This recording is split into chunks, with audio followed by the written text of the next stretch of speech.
누가복음 5장입니다. 17절서부터 20절까지. 누가복음 5장 17절서부터 20절 우리 같이 읽도록 하십시다. 하루는 가르치실 때에 갈릴리 마을과 유대와 예루살렘에 온 삼생들과 율법 교사들이 앉았는데 병을 고치는 주의 능력이 예수와 함께 하더라. 한 중풍편자를 사람들이 침상에 메어 와서 예수 앞에 들어놓고자 하였으나 무리 때문에 메고 들어갈 길을 얻지 못한지라 지붕에 올라가 기와를 벗기고 병자를 침상째 무리 가운데로 예수 앞에 달아내리니 예수께서 내 믿음을 보시고 이르시되 이 사람아 내 죄 사함을 받았느니라 하시니. 아멘. 할렐루야. 안녕하세요. 소개받은 알바니아 조태균 선교사입니다. 네. 소개받은 대로 저희는 98년에 알바니아에 파송받아서 98년 겨울 12월에 알바니아에 가게 되었습니다. 올해로 이제 27년째 알바니아에서 사역을 하고 있습니다. 저쪽으로 해야 되나요?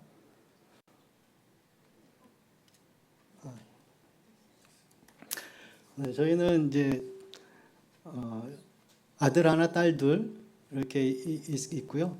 저희가 알바니아 갈 때는 큰 아이가 초등학교 1학년, 그 막내가 이제 3살 이때 가서 그 아이들은 다 자라서 이제 알바니아를 떠났고 저희 둘만 이렇게 남아서 이렇게 사진을 찍었습니다. 원래 사진은 좀 이렇게 넓은데 이렇게 좁아서 좀 이렇게 날씬한 것처럼 보이는 거 확인해 주시고, 실물은 저 뒤에 있으니까 저기 얼마나 넓혀야 되나 그거는 이제 생각을 하시면 되겠습니다. 네. 큰 아들하고 큰 딸은 이제 결혼을 해서 벌써 이제 아들, 딸들을 낳고 저도 할아버지가 되어서 손주가 4이나 됐습니다. 네. 부자입니다, 부자. 자,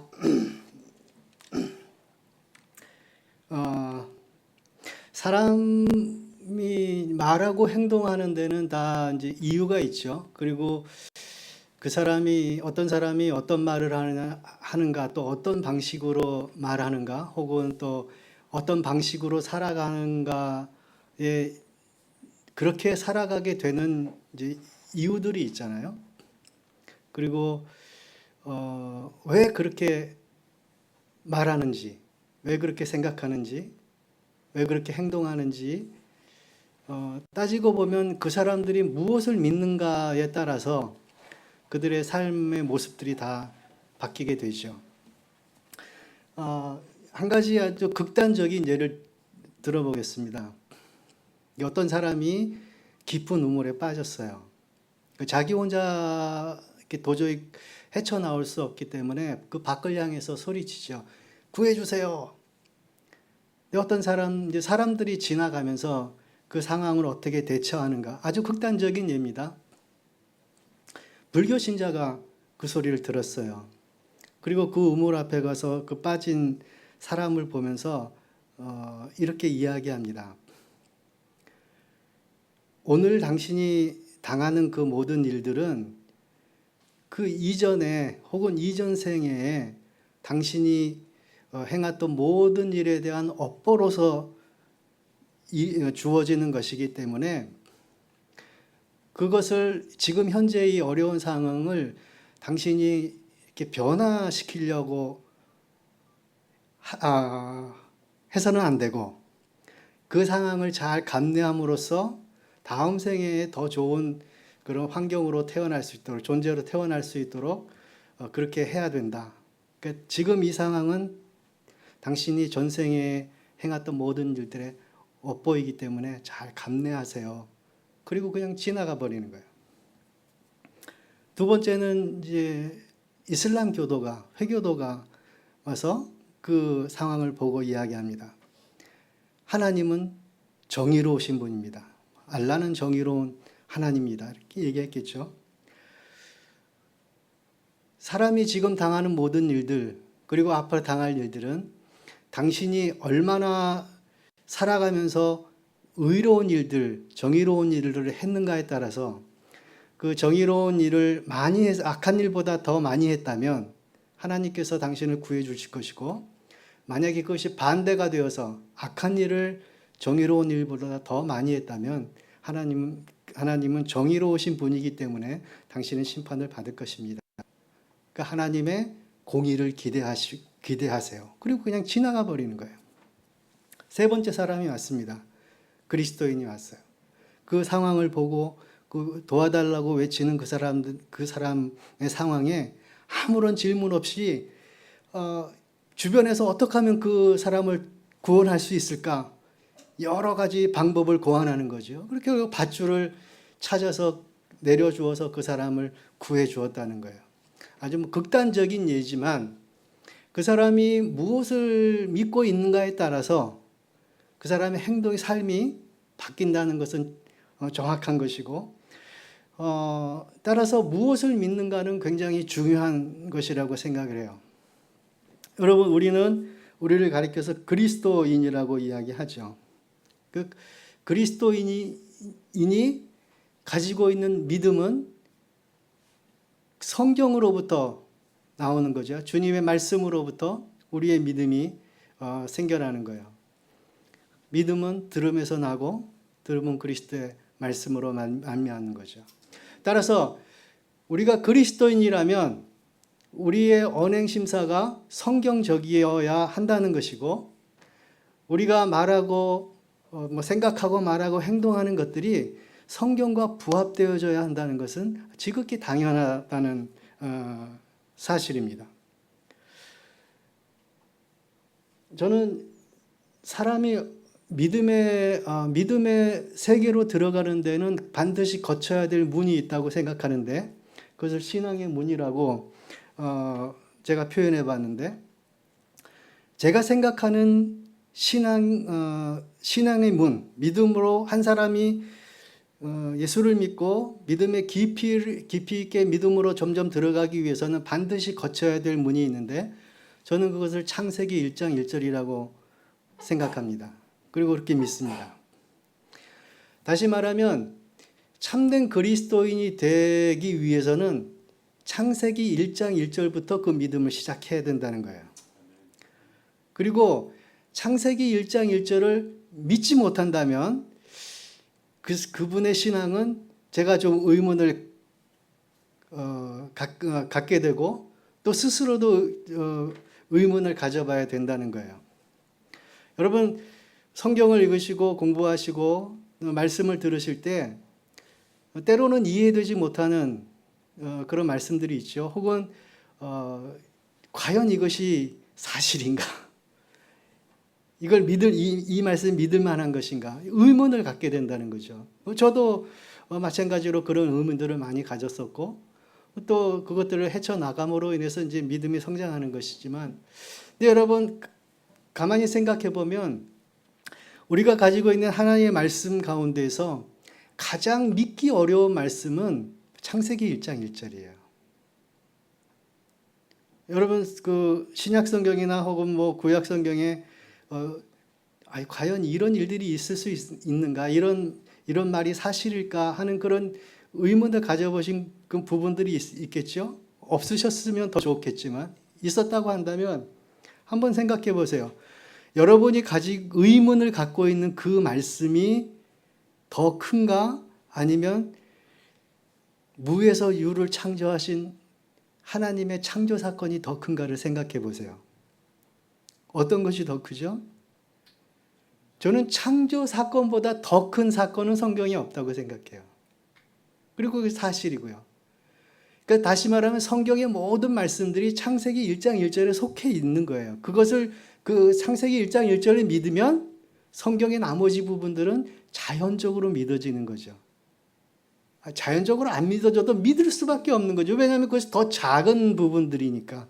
창세기 1장 1절이 더 큰 부분이니까. 여러분, 그리스도인들이 가장 많이 읽는 성경 구절이 어느 것일까요? 창세기 1장 1절이에요. 뭐 경험을 다 이야기하시죠? 신년 1월 1일이 시작되면 이제 성경 읽기를 시작하는데 보통은 창세기 1장 1절부터 시작하잖아요. 그리고 이제 작심삼일이라고 한 3일쯤 지내다가 이게 진도를 못 맞춰가면 다시 한번 창세기 1장 1절에 와서 시작을 하다가 또 한 일주일 가서 이제 도저히 진도를 못 맞히겠으면 마태복음 1장 1절로 가서 다시 시도를 하고 그것도 안 되면 이제 시편 1편으로 가서 이제 성경을 읽는 부분들이 대부분이 아닐까, 저의 경험상. 여러분, 창세기 1장 1절이 사실은 짧은 구절이 아니에요. 성경에 보면 그거보다 더 짧은 구절들이 엄청 많이 있는데 여러분 다른 성경 구절들은 못 외워도 창세기 1장 1절은 그냥 외우시잖아요. 하나님의 지혜가 있으신 것 같아요. 우리로 하여금 창세기 1장 1절을 담을 수 있도록, 잊지 않도록 하시기 위해서. 그래서 창세기 1장 1절이 하나님의 창조에 대해서 이야기하는데, 여러분 우리 신앙생활을 지탱해 준 두 개의 기둥이 있다고 생각하는데, 하나는 사도신경이고 하나는 주기도문이에요.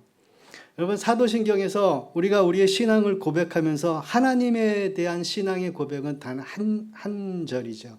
한 문장인데, 전능하사 천지를 창조하신 하나님 아버지를 믿사오며, 그것이 하나님께 대한, 성부에 대한 고백으로서의 그 마침이에요. 우리가 믿는 하나님은 천지를 창조하신 하나님이다. 이게 우리의 신앙의 고백이고 그게 한 줄로 끝나는 거거든요. 다시 말하면 창세기 1장 1절을 믿는다는 거예요. 하나님은 천지를 창조하신 분이에요. 근데 그게 왜 중요합니까? 하나님이 천지를 창조하셨다는 것은 그분이 주인이시라는 것이죠. 신약 성경에 예수님께서 비유하신 많은 비유들 가운데 잃어버린 것들에 대한 그 주인 혹은 아버지의 마음이 어디로부터 시작되는가 하면 창세기 1장 1절부터 시작되는 거예요. 왜냐하면 그분이 주인이시고 그분이 아버지시니까. 주기도문은 어떻게 시작하죠? 하늘에 계신 우리 아버지, 이름이 거룩히 여김을 받으시오며. 주기도문의 시작이 이것인데, 그 이름이 거룩히 여김을 받으시옵시며 하는 그 말의 본래 의미는 하나님의 이름이 세상에 널리 전파되게 하십시오. 세상 모든 사람들이 주님의 이름을 듣게 하십시오. 그리고 그 주님의 이름이 영광을 받게 하십시오. 그게 본래의 의미거든요.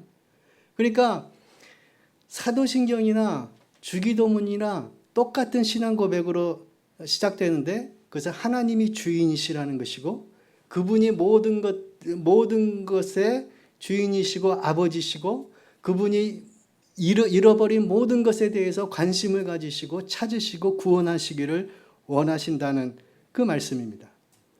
베드로전서 2장 9절 말씀은 여러분들이 잘 암송하실 거예요.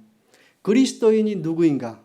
사도들은 이렇게 이야기하죠. 너희는 택하신 족속이요, 왕같은 제사장이요, 거룩한 나라의 괴소된 백성이고, 그런데 우리가 그런 존재가 된 이유는 우리를 어두운 데서 구원해서 그의 거룩한 빛에 들어가게 하시고 그것을 세상 만민에게 전파되게 선전하게 하시기 위해서 우리를 부르셨다라고 그렇게 말씀하잖아요. 그게 그리스도인이라는 거예요.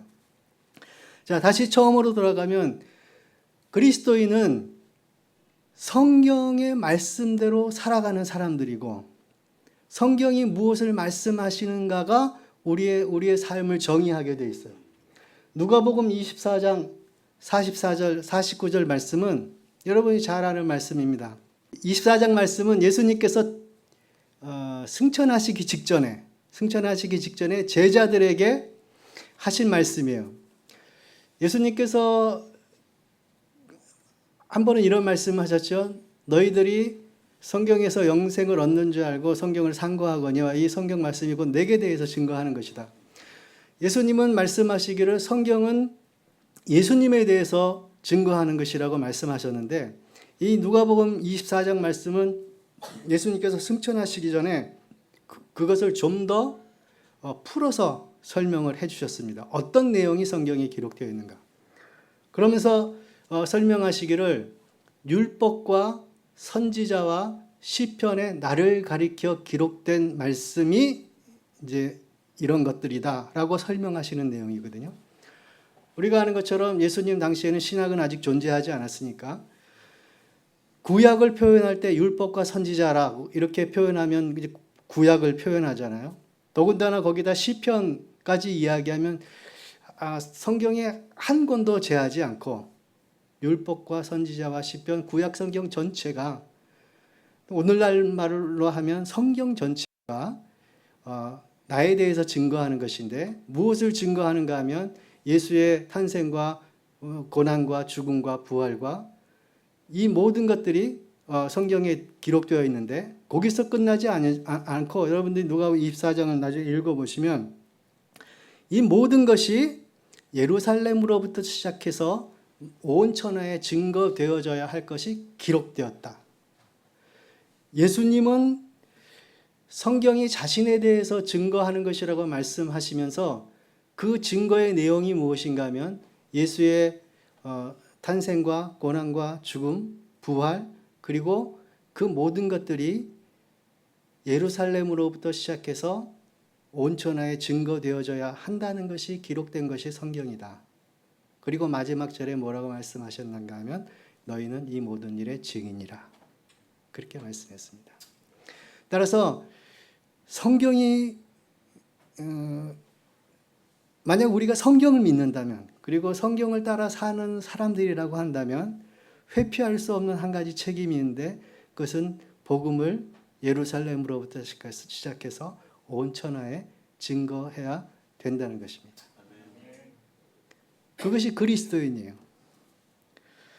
제가 어떻게 선교사가 되었는가? 누구나 다 선교사로 부름을 받지는 않겠죠. 우리가 생각하는 그런 유형의 선교사. 그러므로 우리는 다 선교사로 부름을 받았지만 있는 곳에서 저는 불교 집안, 불교 배경을 가진 집안에서 태어났고 자라났고, 제가 처음 예수를 믿은 세대입니다. 저희 가정에서.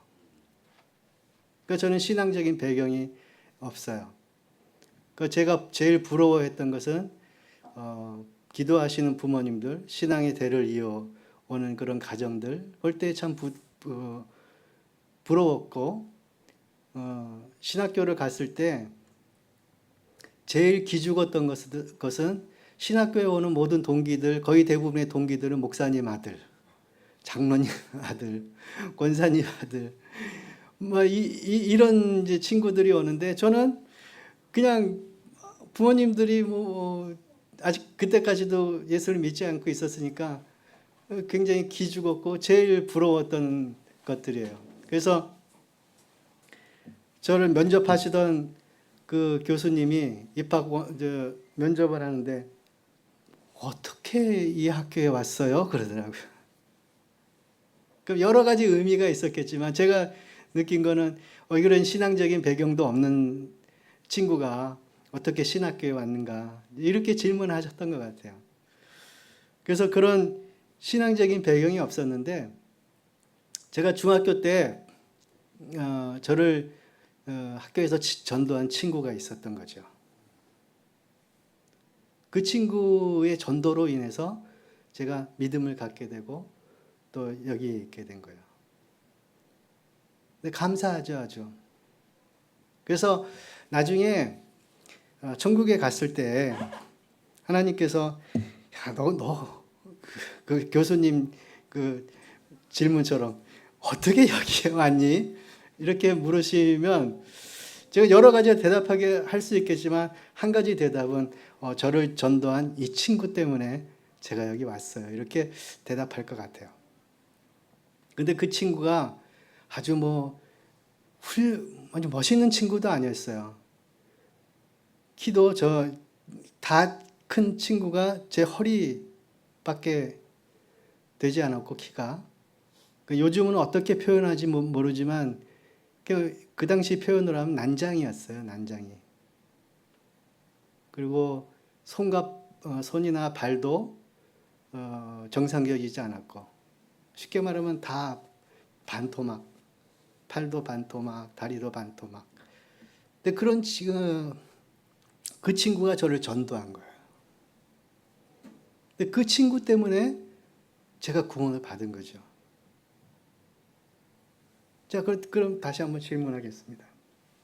사람이 어떻게 구원을 받습니까? 우리 친구들, 사람이 어떻게 구원을 받아요? 무엇으로 구원을 받습니까? 예수님을 믿는 믿음으로 구원을 받아요.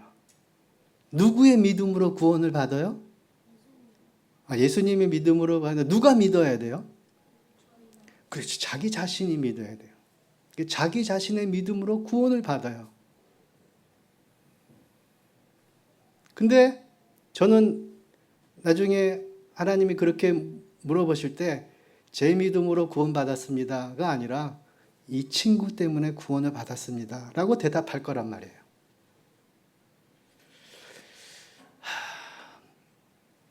네 명의 친구가 한 중풍병자를 메고 예수님께 그 친구의 병 고침과 구원을 위해서 나아갔어요.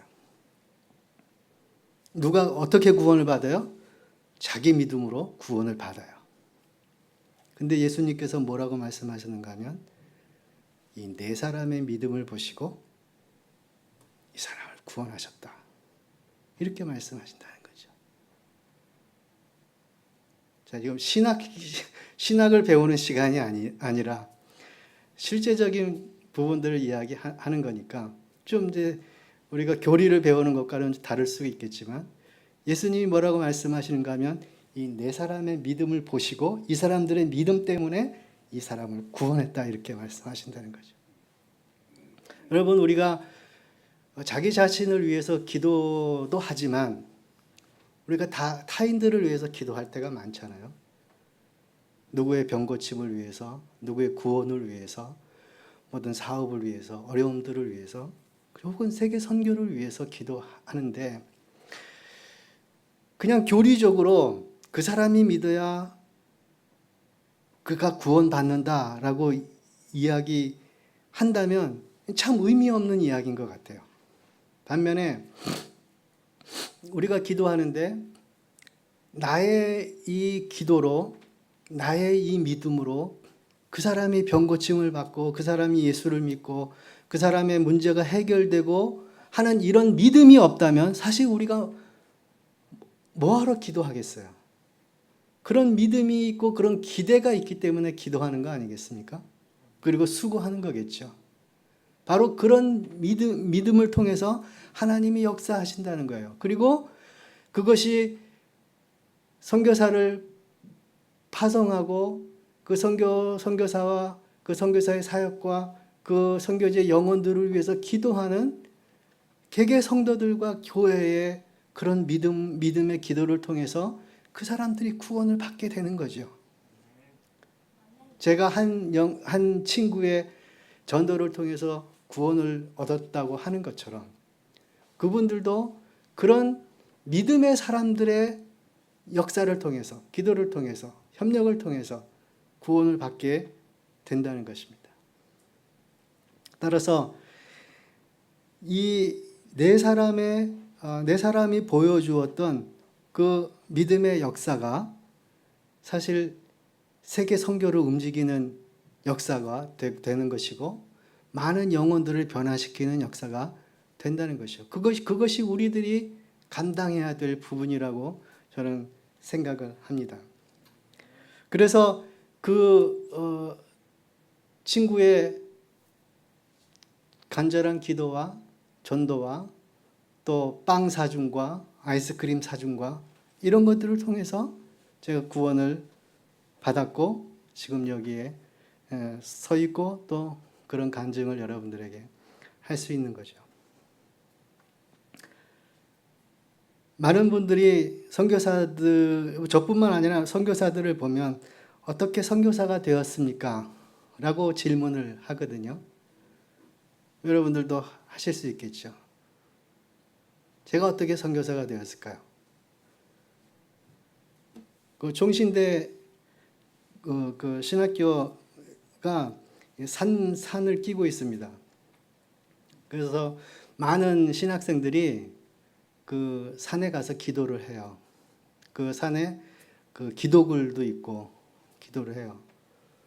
근데 그 기도할 때 하루는 하나님께서 나타나셔가지고 조태균아, 태균아, 너는 알바니아 선교사가 되라. 이렇게 말씀을 안 하셨어요. 이렇게 말씀을 안 하시고 성경에 기록된 것은 예수에 관한 복음이고 그 복음이 예루살렘부터 시작해서 온 천하에 증거되는 것이 기록되어졌고 너희가 그 일의 증인이라 하신 그 말씀이 성경 말씀이 저를 선교사가 되게 하신 거죠. 그거보다 더 큰 부르심이 어디 있겠습니까? 1998년에 알바니아에 가기 전에 저희가 겨울에 갔는데 이제 봄 학기 기간 중에 이제 필리핀에 가서 한 4개월여간 이제 현지 이제 선교지 적응 훈련이란 뭐 그런 이제 훈련들이 있었어요. 그 훈련을 받고 또 외국에서 이제 처음 나가보는 거니까 외국 생활을 어떻게 적응할 수 있고 사람들 외국인들 대하는 거 그리고 언어 소통하는 거 그러면 영어도 배우고 이제 이런 훈련 기간들이 있었어요. 그 훈련을 마치고 이제 저희가 다 들어와서 선교지 가기 전까지 이제 가을 학기가 비어 있었는데 그 3개월 동안 저희 큰 아이가 이제 그때 초등학교 1학년이 되는 나이였거든요. 그래서 그 3개월 동안 이제 가을 학기에 초등학교 1학년에 입학을 했어요. 그 이제 공부를 하는데 그 친구들이 이제 봄 학기 때는 없었던 애가 이제 가을 학기에 와서 이제 외국에 나가서 훈련도 받고 영어도 공부하고 왔다 그러니까 그 반 아이들이 호기심이 생겨서 저희 아들한테 한 가지 질문을 했는데 이게 아주 생뚱맞은 질문을 한 거예요. 나중에 이제 그 아이가 저한테 얘기를 해준 거죠. 무슨 질문을 했는가 하면 야, 너 저 외국에 가서 필리핀 가서 영어도 공부했다며? 그래, 그러면은 영어로 그 어금니가 뭐야? 그 생뚱맞은 질문을 어금니가 영어로 뭐야? 어금니가 영어로 뭐죠? 그래서 그 제 아들이 몰라 그랬어요. 모르니까 몰라요. 몰라. 근데 그 친구들의 반응이 더 이제 이상했던 거예요.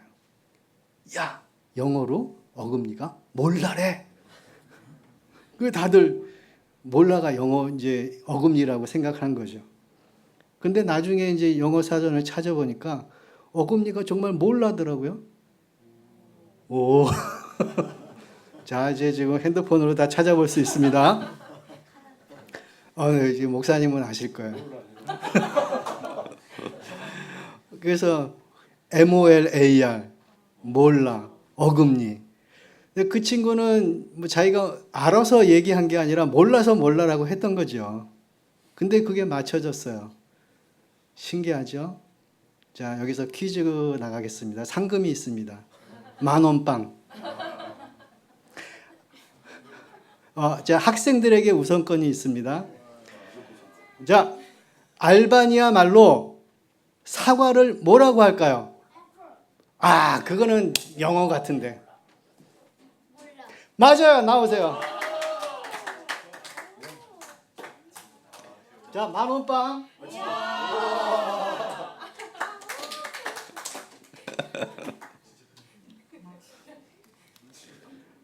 그래서 이게 그거였는데 알바니아의 애플스토어 간판 몰라. 모르고도 막 되는 거 같아요. 그래서 알바니아에 대해서는 모르는 게 참 많습니다. 저희가 알바니아 갈 때는 더욱더 그랬죠. 그리고 지금도 많은 분들이 알바니아를 얘기하면 이렇게 얘기해요. 이게 알바 아니야.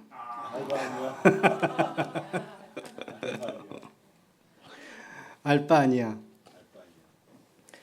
알바니아 분들은 알바니아를 알바니아라고 하지 않고 슈치버리아라고 이야기합니다. 우리가 외국 사람들이 우리 코리아라고 하고 우리는 대한민국이라고 하는 것처럼 이제 슈치버리아라고 얘기하는데 슈치버리아의 의미는 그 독수리의 나라라는 뜻이에요. 그러니까 그래서 알바니아 국기에 이 쌍두 독수리가 있죠. 뭐 설이 여러 가지가 있습니다. 알바니아의 옛날 땅의 모양이 독수리 모양이었다.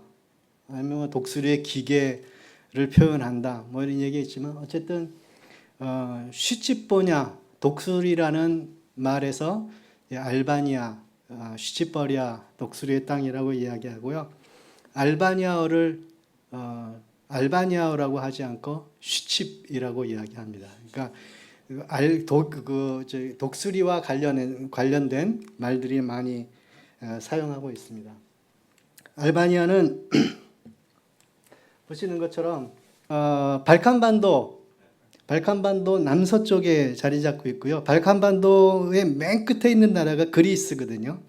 네, 그리스 바로 위쪽에 이제 한쪽 면에 국경을 닿고 알바니아가 있고 그 그리스 위에가 이제 북마케도니아 그리고 그 위에가 코소보 서쪽으로가 몬테네그로 그리고 몬테네그로 위쪽에 크로아티아라는 나라가 있죠. 한국 분들이 이제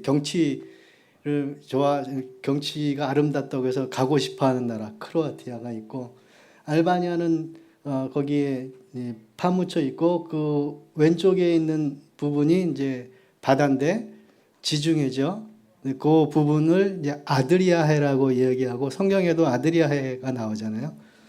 그 아드리아해 건너편에 바로 이탈리아가 있습니다. 그래서 알바니아는 우리가 잘 아는 나라에 둘러싸여 있는데 알바니아 잘 몰라. 알바니아만 몰라. 알바니아의 크기는 경상도 크기밖에 되지 않습니다. 아주 작은 나라이고요. 인구는 한 280만에서 300만 정도, 그러니까 인천시 인구보다 작은 그 정도의 인구를 가지고 있고요. 알바니아의 종교 분포는 회교, 이슬람교가 70%, 그리고 이제 정교회가 20%, 카톨릭이 10% 크게 봐서 이게 개신교는 아직 2% 정도 내외 정도밖에 되지 않으니까 산술적으로 얘기하면 아직도 미전도 정도기 이제 알바니아가 되겠습니다. 알바니아 언어가 있는데 알바니아는 알바니아어라는 독특한 언어를 사용하는데 오직 알바니아 사람들만 쓰는 언어입니다.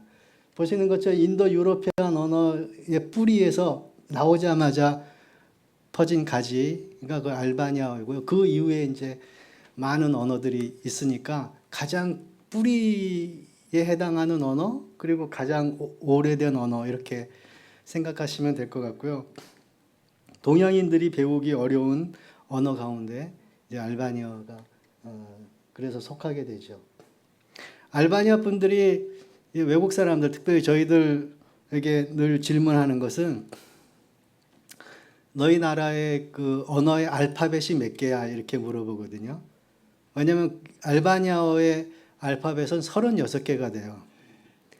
영어가 26개, 한국어가 24개. 근데 사실 한국어가 더 어렵죠. 왜냐하면 쌍모음 쌍자음을 하면 한국어의 알파벳은 40개가 되거든요. 사실 우리가 더 어려운데 어쨌든 정해놓은 게 24개니까 알바니아 분들이 그래서 언어들을 잘하고 많은 언어들을 잘 발음할 수 있는 그런 재능들을 가지고 있어요. 보통 알바니아 분들은 두세 개 언어를 그냥 합니다. 듣고 이해하고 바다 건너에 이탈리아가 있기 때문에 어려서부터 이탈리아 텔레비를 보면서 이탈리아어를 배우고 그래서 말을 못하더라도 듣고 이해하고 하는 것이 이제 보통은 다 이탈리아어를 그렇게 하고 뭐 영어도 잘하고 독일어 그리고 그리스어 같은 경우는 이분들이 가서 한 두세 달 지나면 그리스 말을 한다는 거예요, 본인들이. 그만큼 이제 언어에 소질이 있는 분들인데 이런 분들이 이제 복음의 전파자가 되면 큰 역할을 할 수 있을 것이라 그런 기대도 해보고 늘 기도했던 것 가운데 하나는 주님 알바니아 민족이 마지막 시대에 하나님이 감추어서 사용하시는 다크호스 같은 나라가 되게 해 주십시오 하는 것이 저희 기도 가운데 하나이기도 했거든요.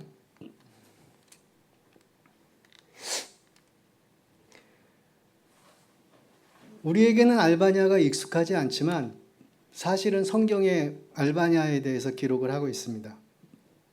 로마서 15장 19절에 사도 바울이 자신의 선교 사역을 요약하면서 내가 예루살렘부터 시작해서 일루리곤까지 그리스도의 복음을 천만하게 증거했다라는 보고를 했거든요. 여기서 예루살렘은 다 아시죠? 근데 일루리곤이 어디입니까? 일루리곤이 바로 알바니아를 이야기합니다. 그리고 디모데후서 4장 10절에 우리가 알고 있는 성경의 여러 지명들을 이야기할 때 데살로니가, 갈라디아, 달마디아가 어딘가 하면 아까 설명드렸던 크로아티아 지역을 달마디아라고 하고 거기에 뿌리를 둔 강아지 이름이 달마시안이죠. 네. 그래서 보시면 이게 옛날 지도인데 빨간 부분으로 둘러싸여 있는 부분들이 이제 일루리곤 지역이고 검은 줄로 이렇게 쭉 꺼져 있는 것이 달마시안 지역. 그리고 녹색 지역이 알바니아. 그리고 오른쪽에 있는 그 빨간 점이 사실 조금 더 저쪽으로 가야 되는데 데살로니카. 그러니까 알바니아 수도에서 데살로니카까지는 지금은 차로 한 6시간 정도면 갈 수 있는 거리에 있는 것 같아요. 그래서 주변에 가장 가까운 대도시 하면은 이제 데살로니카였고요. 저희가 처음 알바니아 갔을 때는 알바니아에 아무것도 없었고 마치 제가 1960년대생인데 그 60년대로 다시 돌아간 것 같은 그런 느낌.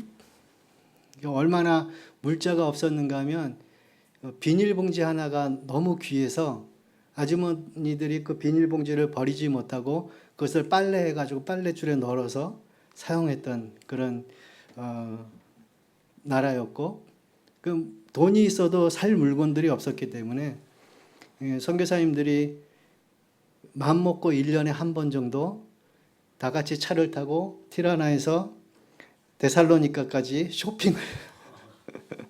쇼핑 여행을 가서 거기서 장을 봐서 돌아와서 생활했던 그런 기억들이 있습니다.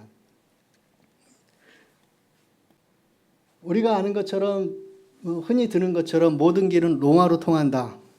그렇게 돼 있죠. 오른쪽 끝에 비잔티움 아시죠? 지금의 터키 이스탄불입니다. 그러니까 동로마의 수도였던 이스탄불에서 서로마의 수도였던 로마까지 로마가 6m짜리 도로를 만들었습니다. 그 도로의 이름이 에그나티아 도로라는 도로인데 그 도로를 통해서 물자가 움직이고 또 사도 시대 때는 복음이 움직였습니다.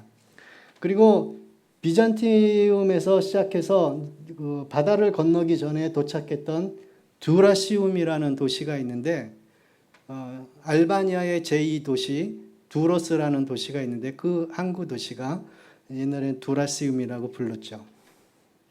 그래서 사도 바울이 내가 예루살렘으로부터 시작해서 일루리군까지 그리스도의 복음을 편만하게 증거했다라는 말씀이 거의 터무니없는 말이 아니라 이 도로를 통해서 복음이 증거되어지고 그 두라시움에서 브린디시라는 이탈리아의 도시로 가면 거기에서 다시 로마까지 그 대로가 있어서 그 도로는 지금도 가면 볼 수 있고, 또 알바니아에도 에그나티아 도로라는 간판들이 곳곳에 있습니다. 그 도로가 여전히 존재한다는 거죠. 그래서 알바니아는 우리만 몰랐지 성경도 알았고 사도도 알았고 많은 복음 증거자들이 알았던 나라이고요. 그 알바니아의 역사를 보면은 우리 한국을 반만년 역사라고 하는데 알바니아는 그보다 더 고대 민족이고 1225년 BC 같으면 한국으로 얘기하면은 고조선이 아직 시작되기 전이고 청동기 시대거든요. 그때 벌써 이제 나라가 형성되고 왕이 생길 정도였으니까 아주 고대 도시였고, 그 알바니아가 1세기에 때는 사도들의 활동을 통해서 복음을 들었고, 그래서 기독교 국가로 시작한 것이 알바니아입니다. 사실은 알바니아의 뿌리는 기독교인데 왜 지금은 70%가 회교도인가? 우리가 아는 것처럼 1300-400년대에 오스만 터키가 그 유럽 전체를 점령했고 그 특별히 발칸반도에 오래 머물렀는데 알바니아가 터키의 식민 지배를 500년을 받았습니다. 그 오스만 제국 500년 기간 동안에 갖가지 핍박과 여러 정책들을 통해서 알바니아 대부분의 사람들이 이제 회교를 개종할 수밖에 없었고, 또 그 개종한 사람들이 지금까지 회교를 믿고 있기 때문에 알바니아가 회교 국가라고 불리고 있고, 코소보가 독립하기 전까지는 알바니아가 유럽에서는 유일한 모슬렘 국가라고 그렇게 표현이 됐었죠. 알바니아하고 코소보는 사실 같은 민족입니다. 같은 언어를 쓰고. 근데 이제 코소보하고 알바니아하고 나뉜 거는 세계 대전이 끝나면서 나라를 이제 국토를 나눌 때, 땅을 나눌 때 코소보 지역이 이제 세르비아 쪽으로, 유고 연방 쪽으로 넘어가게 된 거죠. 그래서 지금은 이제 코소보가 독립을 해서 코소보 같은 경우는 한 95% 이상이 회교도가 되니까 알바니아보다 더 이제 그 회교도의 비중이 많은 나라가 되었습니다. 그리고 그 오스만 제국 이후에 세계 대전을 거치면서 알바니아가 공산 국가가 되었습니다. 그래서 한 50년 정도, 50년간 공산 치하에 있었고, 그 50년 공산주의를 하면서 세계 그 어느 나라보다 강력한 공산주의를 했고, 그래서 북한하고 알바니아를 두 축이라, 공산주의 두 축이라고 이야기할 정도로 그런 강력한 공산주의를 했습니다. 1991년, 92년 그 유고 연방이 다 해체되는 과정에서 이제 각 조그만 나라들이 다 독립을 했고, 알바니아는 92년 마지막으로 이제 독립을 해서 자유민주주의를 시작했고, 그때부터 선교사들이, 개신교 선교사들은 이제 그때부터 92년부터 이제 들어가서 선교를 시작했기 때문에 지금 개신교 선교는 약 30년 정도의 역사를 이제 가지고 있는 것이죠. 중학교인가 고등학교 세계사 시간에 제가 배울 때 이 엠벤 호자라는 사람의 이름을 들었었습니다. 요즘도 친구들이 그 세계사 시간에 이 사람이 나오는지는 모르겠는데, 알바니아 50년 공산 독재를 했던 사람이고요. 이 사람이 이야기하면서 언급되는 것은 1967년에 세계 최초로 무신론 국가를 선포한 사람. 알바니아에는 신이 없다. 국가적인 차원에서 그렇게 공식 표현한 나라는 알바니아가 유일하고, 사실은 북한도 그렇게 하지는 않았는데 알바니아가 그렇게 했다는 거죠. 그래서 알바니아는 유럽의 이슬람 국가, 그리고 많은 부정과 부패가 있는 나라, 그리고 가난한 나라, 이런 이미지가 강하죠. 제가 지난달, 지금 6월이니까 지난달에 미션 임파서블을 봤습니다. 제 극장에 잘 안 가는데 가봤습니다. 근데 거기 보면 핵을 보유한 국가 쭉쭉쭉 하면서 이제 북한을 얘기하잖아요. 하는데 북한하고 알바니아는 요즘 그 헐리우드에서 악역을 대표하는 나라입니다. 007 그리고 뭐 테이크 뭐 영화들 아시겠지만 거기에서 악당 역할을 하는 사람들이 다 알바니아 사람들이에요. 그래서 아직도 부정적인 이미지가 많이 있고 또 실제적으로도 이제 이탈리아하고 가까워서 마약 거래들이 많이 있고 최근 몇 년 전에도 알바니아의 한 마을 전체가 이 마약을 공동 재배하고 해서 정부군이 그 동네를 완전히 감싸고 총격전을 벌이고 했던 그런 일도 있고, 그래서 별로 이렇게 이미지가 좋지는 않은 것 같아요. 근데 또 그나마 또 우리가 알만한 사람들도 알바니아에 유명한 사람들이 있고, 또 특별히 교황도 알바니아 사람이 있었던 적이 있었고, 알렉산더 대왕도 알바니아 피를 가지고 있는 사람이고, 교회사의 그 제롬이라는 사람, 뭐 콘스탄틴 대제까지 알바니아와 다 연결이 되어 있습니다. 그래서 이런 사람들이 이제 영화 배우도 있고, 제일 유명한 사람은 마더 테레사가 제일 유명하겠죠. 그 알바니아 국제공항 이름이 마더 테레사 공항입니다.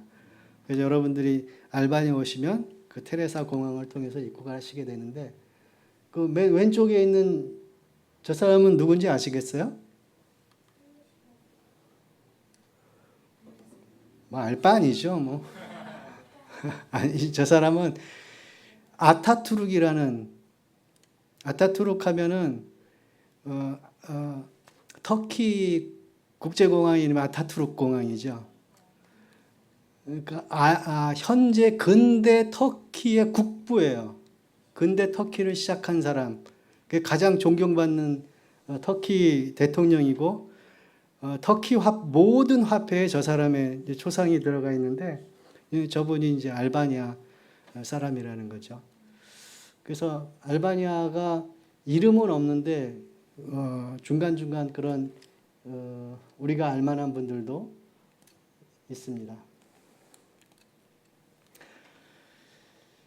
알바니아에는 크게 두 개의 선교 단체가 있습니다. 첫째는 오스만 제국 때부터 존재했던 기독교 형제들의 연합회, 그리스도인 연합회, 부시라고 하는데 그 말의 뜻은 알바니아 복음주의 형제 연합회라는 뜻인데요. 그 연합회를 중심으로 해서 알바니아의 모든 개신교회들 거의 대부분 90% 이상이 이 연합회에 소속이 되어 있고, 교단과 관계없이 복음 전도와 또 선교를 위해서 함께 협력하는 알바니아 전체 교회 연합회가 있습니다. 그래서 모든 교회들이 이 모임을 통해서 정보를 교환하고 격려하고, 아까 말씀드린 것처럼 알바니아 교회 인구가 한 2% 정도밖에 되지 않으니까 그냥 한 4, 5만 명 되는 거거든요. 그러니까 이런 연합회를 하면 알바니아 전체 교회들이 같이 와서 거의 뭐 모든 성도들이 오진 못하지만 그 지도자들급의 형제들 자매들이 다 모이는데, 그래서 알바니아 성도들은 모두가 얼굴을 아는 거예요. 그 친하고 누구 얘기를 하면 누구라는 걸 알고, 그러니까 그런 분위기 가운데서 함께 협력해서 교회를 세워가고 복음을 전하는 일들을 하고 있습니다. 그리고 AP라는 알바니아 인커리지 프로젝트를 하면서 선교사들의 연합회가 있습니다. 이 연합회는 알바니아가 개방되기 이전부터 알바니아 선교를 준비했던 선교사님들, 그리고 개방된 이후에 그 알바니아에 들어와 있는 거의 대부분의 선교사님들, 역시 한 90% 이상의 선교사님들이 교단 관계없이 함께 모여서 매년 선교 대회를 하고 정보를 교환하고 또 어느 지역에 전도사항이 선교사항이 어떤지를 서로 교류하면서 함께 협력해서 선교를 해나가고 있는 상황이고, 지금은 처음에는 선교사 연합회가 이제 모든 주도권을 가지고 이끌어 나갔다고 한다면, 지금은 이제 선교사들이 현지 교회의 그 주도권을 많이 이양하고 현지 교회가 그 일들을 해 나갈 수 있도록 이렇게 보조하는 역할로 이렇게 자리매김을 해 나가고 있는데, 어쨌든 이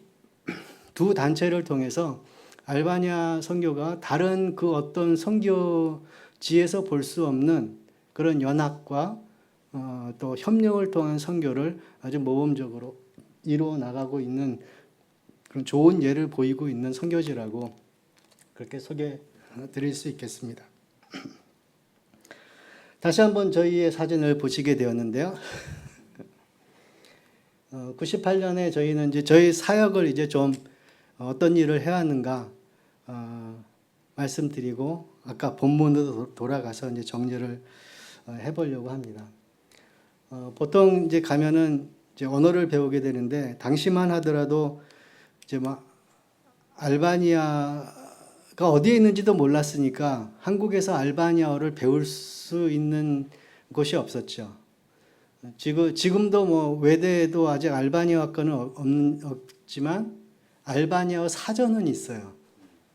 그래서 알바니아 사전을 통해서 단어 공부라도 할 수 있는데, 그 당시에는 그런 것들이 없었기 때문에 저희는 그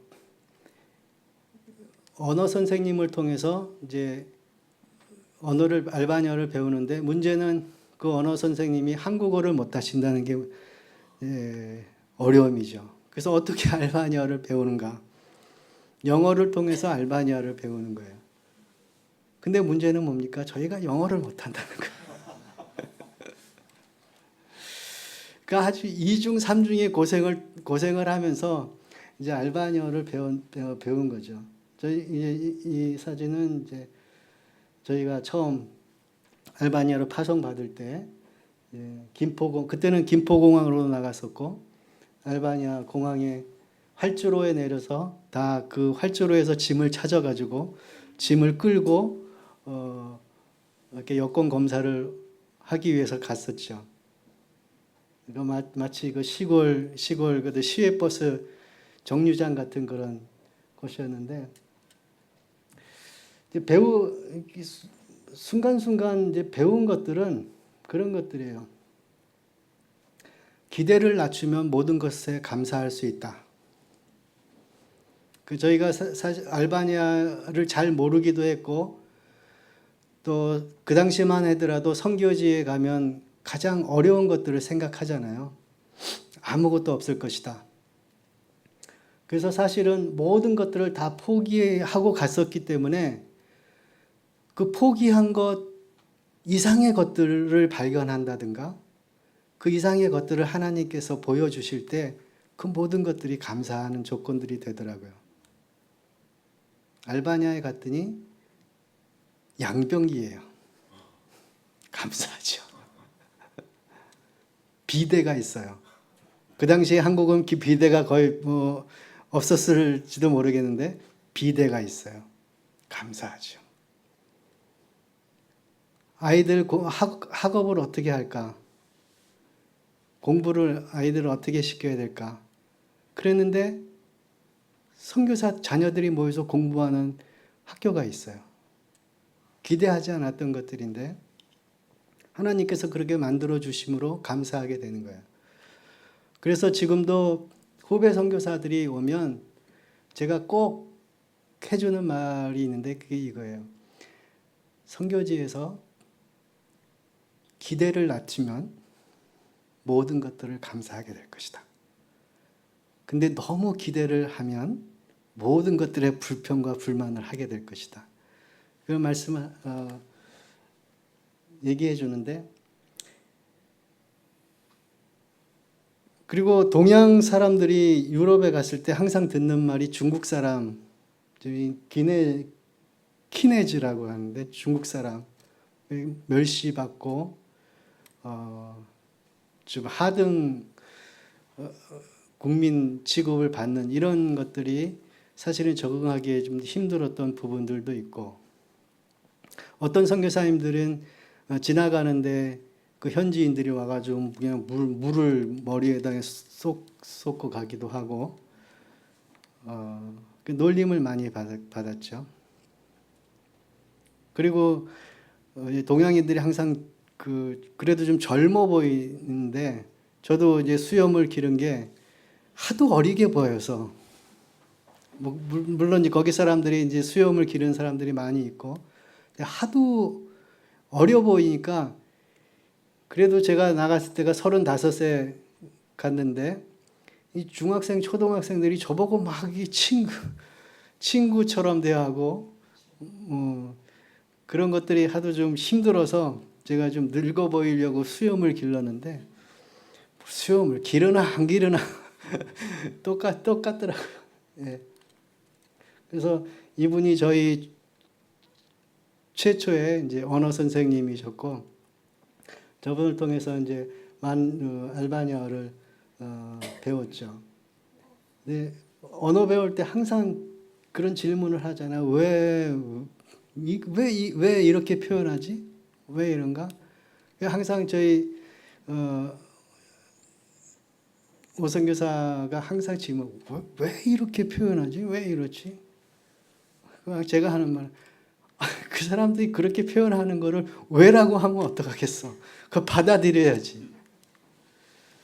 그리고 한국말도 이제 잊어버리고, 영어도 안 되고, 알바니도 안 되고, 언어 배우면서 항상 실망한 것들은, 나는 참 멍청하구나. 나는 내게서 좋은 것들이 나올 수 없구나. 네. 저 에피소드가 하나 있는데, 그 열쇠라는 단어가 있어요. 첼시라고 하는데, 그 열쇠라는 말이에요. 하루는 이제 집에 그 문을 열어야 되는데, 이제 열쇠가 하나를 카피를 해야 될 필요가 있었거든요. 그래서 그 열쇠를 카피하기 위해서 시내에 나갔는데, 시내에 큰 사무실 건물이 있는데, 거기에 첼시라는 열쇠라는 단어가 이렇게 딱 써 있는 거예요, 간판에. 그래서 제가 열쇠 만드는 데인가 보다 하고 딱 들어가서 열쇠를 그 책상 그 안내 데스크에다 딱 놓고 복사해 주세요 그랬는데, 그 사람들이 굉장히 놀래더라고요. 알고 보니까 그 첼시라는 그 간판이 붙었던 데는 첼시라는 일간지를 발행하는 신문사였어요. 그러니까 벼룩시장에 가서 벼룩을 달라고 했던 거하고 똑같은 일을 제가 한번 했었죠. 저희가 그 언어를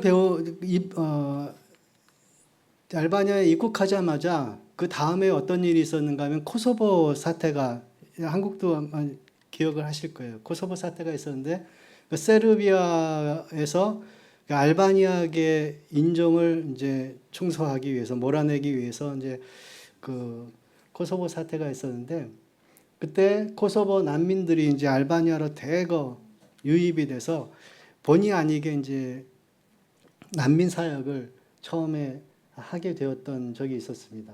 한 1년여간.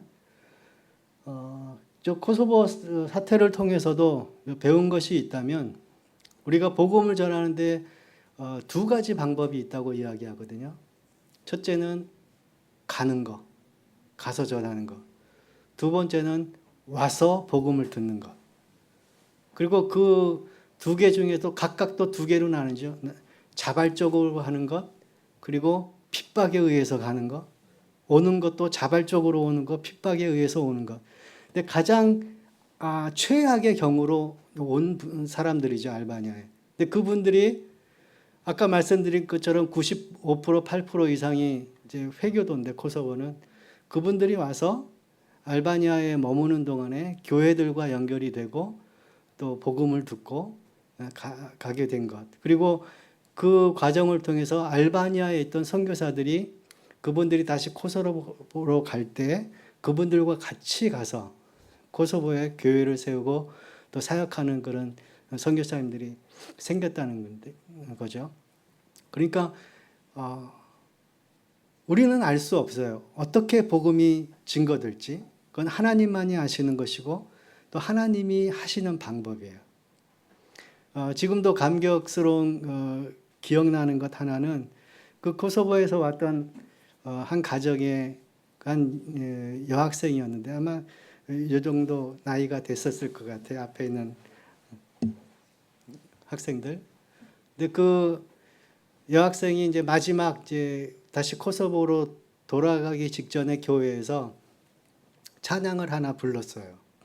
그게 뭐냐면 두 손 들고 찬양합니다. 그 찬양 가운데 어떤 말이 있는가면 내가 다른 신은 다른 신에게 결코 절하지 않겠습니다. 알바니아 가사로 한다면 다른 신을 섬기지 않겠습니다. 그런 가사로 찬양을 하고 이제 돌아가는 거죠.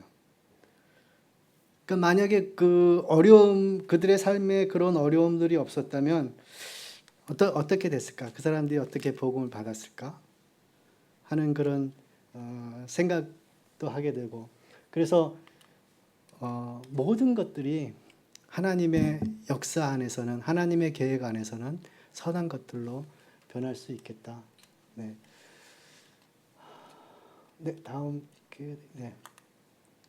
그 처음 저희가 1년간 이제 언어를 공부하면서 계속 공부하면서 처음 시작한 것이 이제 어린이 사역부터 시작해서 이제 교회를 개척해서 중간중간 4개의 교회를 지금까지 개척하고 또 사역하고 있는 가운데 있는데요.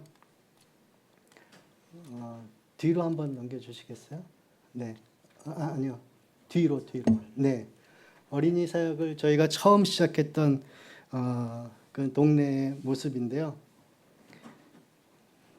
저 신발들 보이시나요?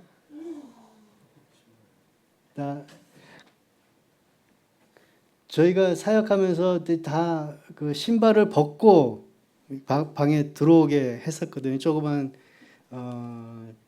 방을 두어 개 빌려서 이제 사역을 시작했는데 다 저렇게 벗어놓고 들어오는데 그 옆에 보시면 길이 완전 진흙밭이에요. 그 저게 겨울에는 비가 오는 우기고 여름은 건기거든요. 알바니아가 지중해성 기후라서. 그래서 저게 여름에는 완전히 흙먼지가 되는 거고 겨울에는 진흙이 되는 건데 저런 이제 골목을 다니다가 온 아이들이 벗어놓고 들어와서 이제 예배를 드리고 이제 어린이 사역들을 시작하게 되었죠. 저 때 만났던 학생들이 지금 자라서 다 이제 시집장가 가고 자녀들도 낳고 그렇게 성장을 했죠. 저 때에 처음 나왔던 한 그 유치원 학생이 있었는데 여자아이가 이제 교회에 나오면서 복음 듣고 또 생활하고 이제 즐겁게 생활하니까 부모들이 이제 관심을 갖게 되고 저희가 어린이 사역에 초점을 둔 이유도 회교 지역에서 무슬림 성인들을 전도하는 것이 좀 굉장히 어렵고 더군다나 회심까지 이른다는 건 너무 어려운데 그래도 감사했던 것은 자녀들이 교회 나가는 것을 반대하지 않았다는 거예요. 그분들이. 그래서 어린이 사역을 많이 할 수 있었고 또 많은 아이들이 왔었는데 그 중에 한 여자아이가 이제 모임에 나왔다가 돌아가서 그 다음 주에는 자기 동생을 데리고 오고 또 얼마 지나다가 이제 엄마를 데리고 나오고 또 얼마 지나다가는 이제 또 아빠도 나오게 되고 그래서 그 아버지가 이제 교회에 나와서 저희가 그 당시에는 지금은 못하지만 그 당시에는 새벽 기도회를 했었거든요. 그 아버지가 새벽 기도에 나와서 말씀 듣고 기도하는데 그때는 제가 용감해가지고 새벽 기도 나오는 모든 사람들을 매일 안수 기도를 해줬거든요. 근데 하루는 이 아빠가 제가 안수 기도하는데 뭔가 역사가 일어났다는 거예요. 그러면서 이분이 믿음을 시작해서 신학교에 가고 또 졸업하고 안수받고 저희 교회에서 안수받고 목사가 되어서 지금 저희랑 같이 사역을 하고 있는데 저희가 지금 여기에 나와 있을 수 있는 이유는 이제 그분이 교회를 계속해서 맡아 사역하고 또 함께 협력하는 여러 이제 타단체 선교사님들 함께 사역하면서 교회들을 도와주시고 있기 때문에 저희가 나올 수 있습니다. 2001년에 첫 교회를 개척했습니다.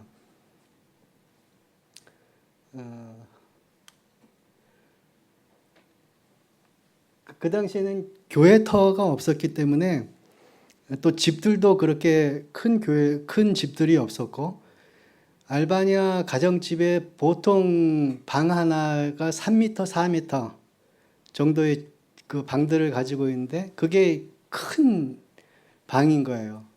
그런 데서 이제 어린이 사역을 하다가 교회를 시작하면서 교회는 그 기둥만 서 있고 아직 건축되지 않은 그런 집들을 세내서 저희가 이렇게 넓은 공간을 만들고 이제 교회를 개척하게 됐죠.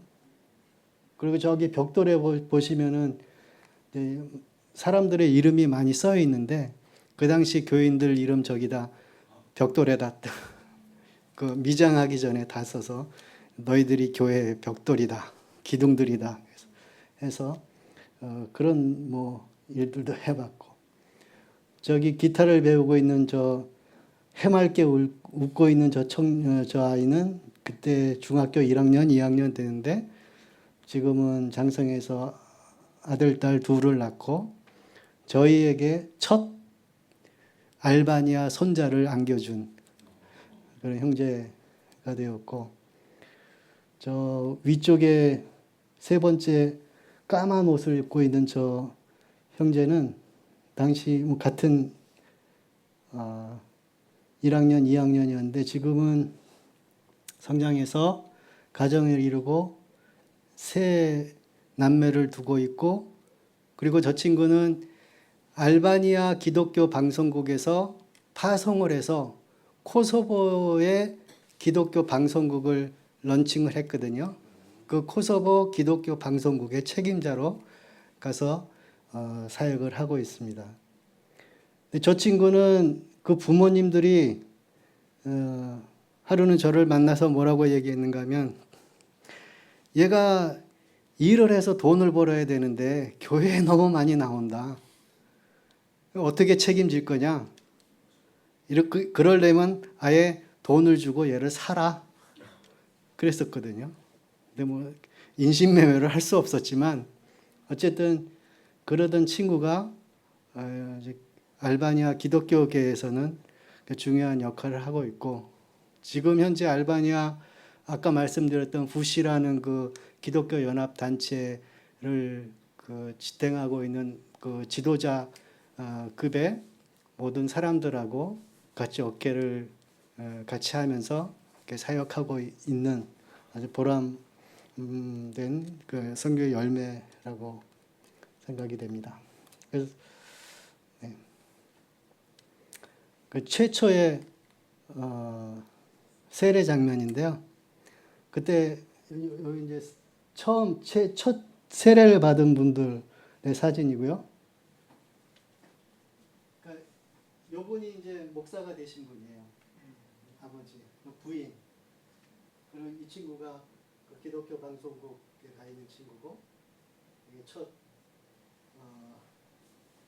알바니아 손자를 안겨준, 그리고 그 가운데 있는 조그마한 학생이 이 친구인데, 세례를 주면서 이제 사람들이 많으니까 세례 순서를 이름 알파벳 순서로 했거든요. 그래서 저 친구는 이름이 아마릴도라고 A로 시작해서 알바니아에서 제일 처음 세례를 준 그런 친구가 됩니다. 그리고 그 옆에 있는 자매는 지금 알바니아의 다른 도시에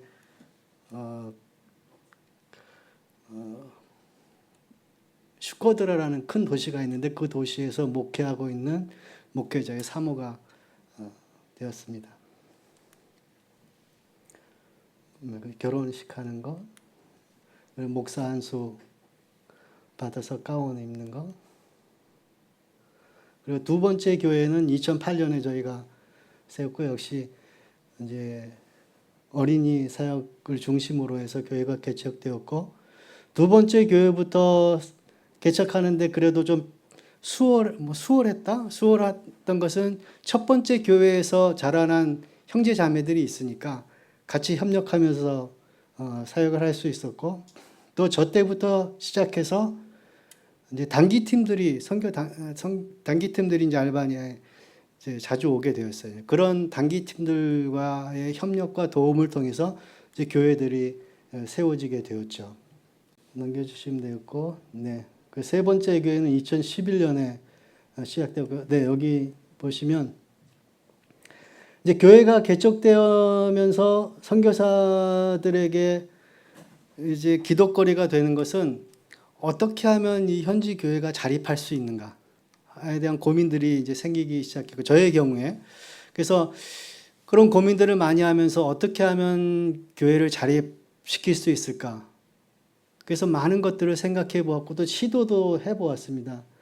교회 개척 학교를 통해서 알바니아 현지 지도자들과 같이 교회 개척에 대한 그런 세미나도 진행을 하고, 또 커피 바리스타 교육을 통해서 일할 수 있는 그런 것들, 그리고 김밥, 제가 머리가 좋아서 K밥이라고 해가지고 K밥이 아니라 K밥. 그래서 김밥을 만들어서 현지인들과 선교사 자녀들이 이제 그 학교에서 급식을 할 때 저희가 납품해서 저 돈을 가지고 아이들 장학금 주고 하는 일들도 했고, 그리고 가장 크게 했던 것이 이제 닭을 키우는 일을 한 적이 있었습니다. 한 500여 마리 닭을 키워서 그 알을 팔고 육개를 하고, 그래서 좀 재정적인 자립도, 그리고 저것들을 이제 현지인 사역자들이 인벌브해서 같이 할 수 있는 그런 꿈들을 많이 꿨는데, 사실은 저 사역이 계속해서 지속되지는 못했어요. 여러 난관들이 있었고, 또 그 과정에서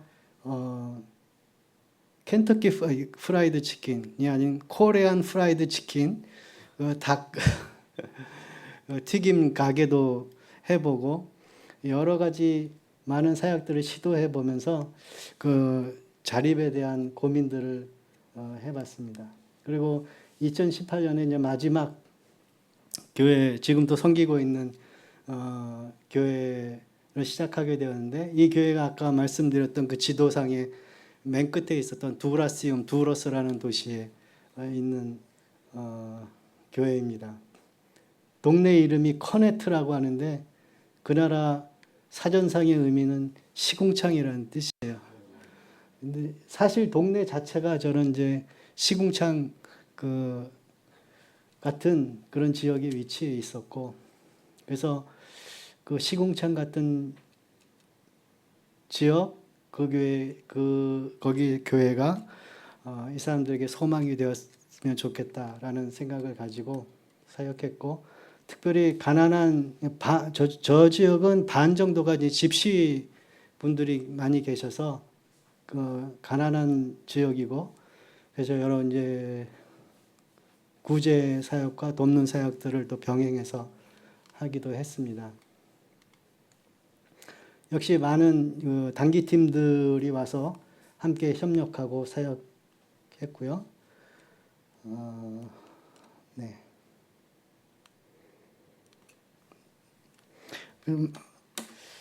그래서 좀 여러분들에게 이제 알바니아와 저희 사역에 대해서 잠시 나누고 이제 결론적으로 기도 부탁드릴 부분들이 있는데요.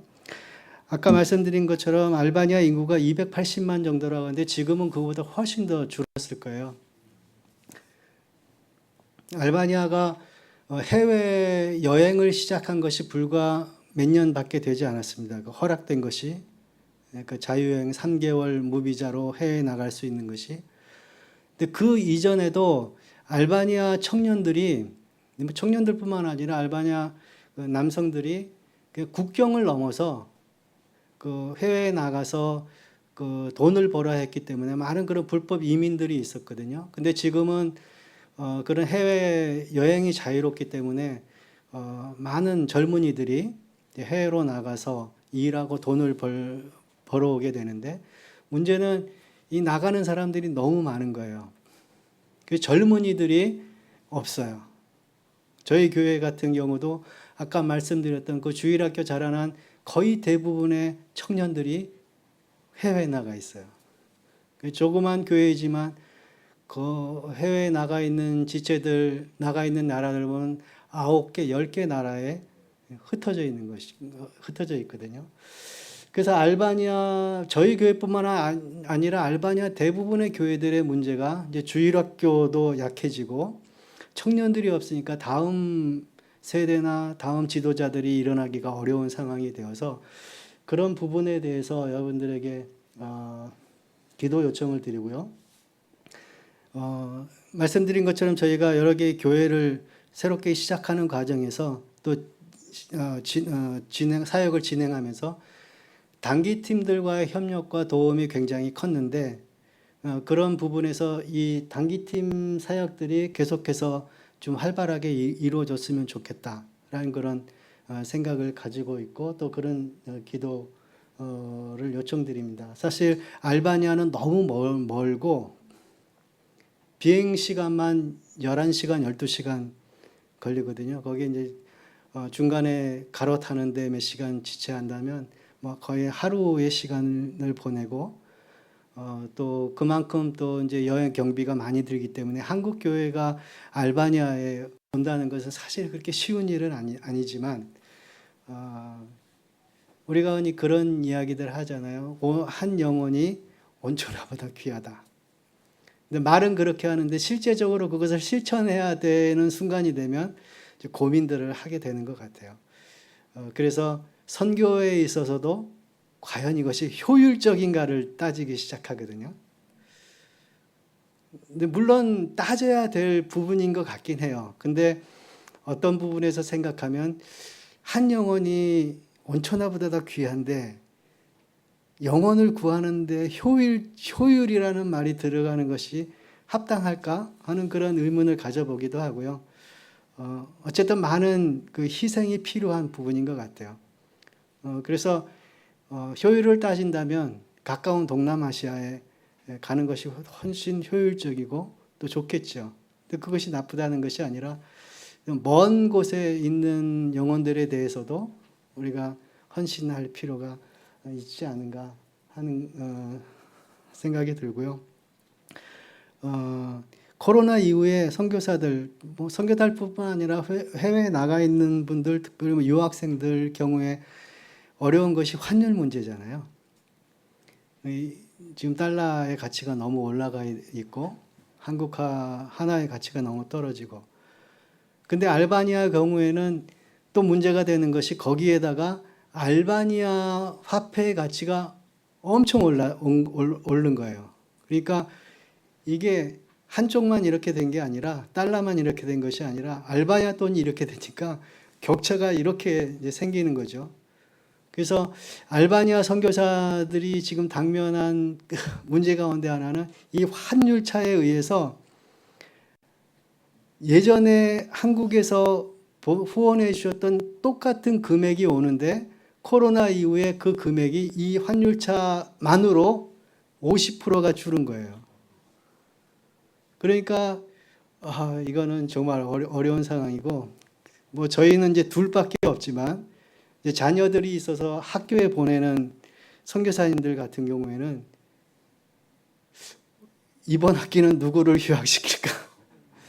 이런 기도들을, 이런 고민들을 하고 있는 이제 선교사님들도 많이 계시고, 그래서 그런 이제 환류 재정에 대한 문제들이 선교사들이 당면한 문제 가운데 하나고요. 이제는 알바니아 선교가 거의 30년이 돼가기 때문에 현지 사역자들이 자치하는 교회들이 많이 세워지기도 했지만 또 세워져 가야 하는 그런 시기이기 때문에 그런 현지인 사역자들이 잘 세워지는 것. 근데 문제는 젊은이들이 많이 빠져나간다는 것 때문에 어떻게 기도해야 될지 하는 이런 문제들이 저희가 생각하는 부분들입니다. 다시 이제 마지막으로 아까 읽었던 누가복음 5장 말씀에 예수님께서 그 사람들의 믿음을 보시고 이 병자를 고쳐주셨다. 근데 그 내용을 살펴보면 이런 말씀이 있어요. 이 친구들이 그 침상체 그 중풍병자를 데리고 예수님 앞에 갔을 때 그 집 앞에 수많은 사람들이 있어서 도저히 예수님께 갈 수 없었다. 갈 수 없다. 그런 기록을 하고 있거든요. 그러니까 사실 이 사람들이 예수님 앞에 이 친구를 데려간다는 것이 어떤 면에서는 불가능한 미션이었다는 거죠. 그리고 그 불가능하다는 것이 그냥 본인들이 스스로 만들어낸 불가능이 아니라 거기에 모였던 모든 사람들이 동의할 만한 그런 제약이었고 불가능이었다는 거죠. 그래서 이런 질문을 해보게 됩니다. 만약에 이 4명의 친구가 그 중풍병자를 예수님께 데려가는 일을 거기에서 중단했다면 어떻게 되었을까? 만약에 이 4명이 이 친구를 예수님께 데려가는 그 사명을 그 자리에서 중단했다면 이 4명의 친구들은 비난을 받아야 했을까? 비난을 받아야 하는가? 어떻게 생각하십니까? 비난을 받아야 합니까?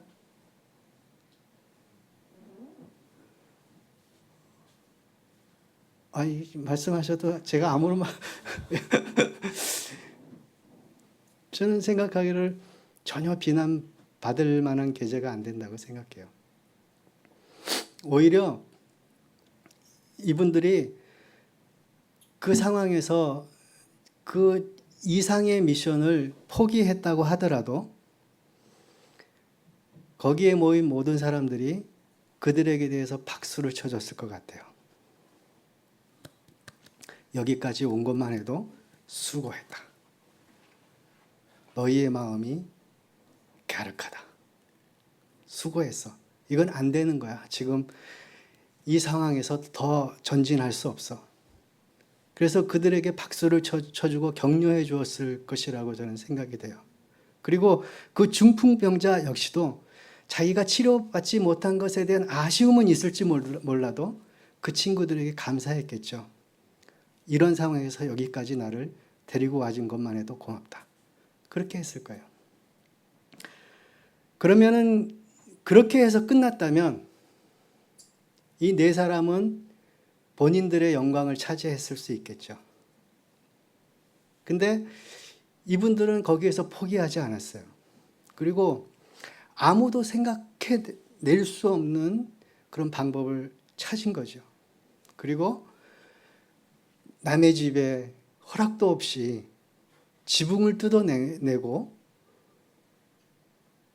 그 친구를 예수님 앞에 내려놓은 거예요. 거기에서 역사가 일어났어요. 그래서 이 4명의 친구들은 더 큰 영광을 받은 거죠. 그리고 그 중풍병자는 구원을 받았어요. 이들의 믿음 때문에. 그리고 많은 사람들이 그 중풍병자가 회복되는 것을 통해서 하나님께 영광을 돌리게 되었어요. 그리고 주님이 그 일을 행하심으로 인해서 주님도 영광을 받으신 거죠. 그러니까 우리가 믿음 생활한다는 것이, 믿음의 길을 걸어간다는 것이 항상 이런 도전 앞에 있다고 생각이 돼요.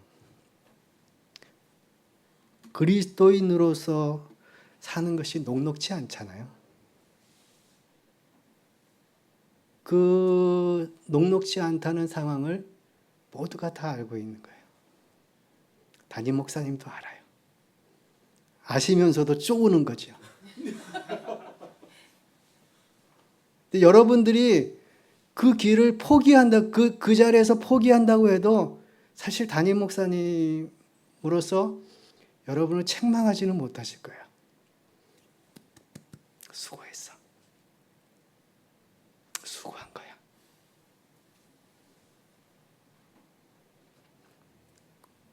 거기까지 오는 게 얼마나 힘들었을 텐데. 뭐 선교사들도 마찬가지겠죠. 저희가 뭐 선교를 지금 때려치고 나온다고 해서 누가 뭐라고 하겠어요? 여기까지 한 것만 해도 얼만데. 근데 그 자리에서 포기하면 그냥 스스로의 영광만 취하고 끝날 수 있는 거지만, 한 걸음 더 나가게 된다면, 좀 더 전진한다면, 우리가 기대했던 것, 우리가 기도했던 것, 우리가 소원했던 것, 그 환자도 고침을 받고 수많은 영혼들이 그 역사를 보면서 하나님께 영광을 돌리고 또 예수 그리스도도 영광을 받으신다는 거죠. 저는 그게 선교라고 생각이 되고, 그게 그리스도인의 삶이어야 한다, 그렇게 생각이 됩니다. 기도하겠습니다. 좋으신 하나님 아버지, 은혜를 감사합니다. 부족한 저희들이 또 선교사로 지내는 동안에 이루었던 일들, 그리고 주님의 말씀이 어떻게 역사하셨는지에 대해서 나누었습니다. 주님께서 오늘 이 시간에 역사하시고 여기 머리 숙인 한 영혼들, 주님의 귀한 백성들 붙잡아 주셔서 4명의 친구와 같이 주님께서 사용하여 주시고, 그들이 가졌던 용기와 지혜와 또 헌신과 또 신실함을 허락해 주셔서 주님이 기뻐하시는 거룩한 그리스도인의 삶을 살아갈 수 있게 하시고, 이들을 통해서 수많은 영혼들이 고침을 받고 주께 돌아올 수 있도록 도와주시고, 이 하나님이 세워진 이 아름다운 교회가 그 일에 귀하게 쓰임 받을 수 있도록 하나님께서 축복해 주옵소서. 감사하며 예수 그리스도의 이름으로 기도드리옵나이다.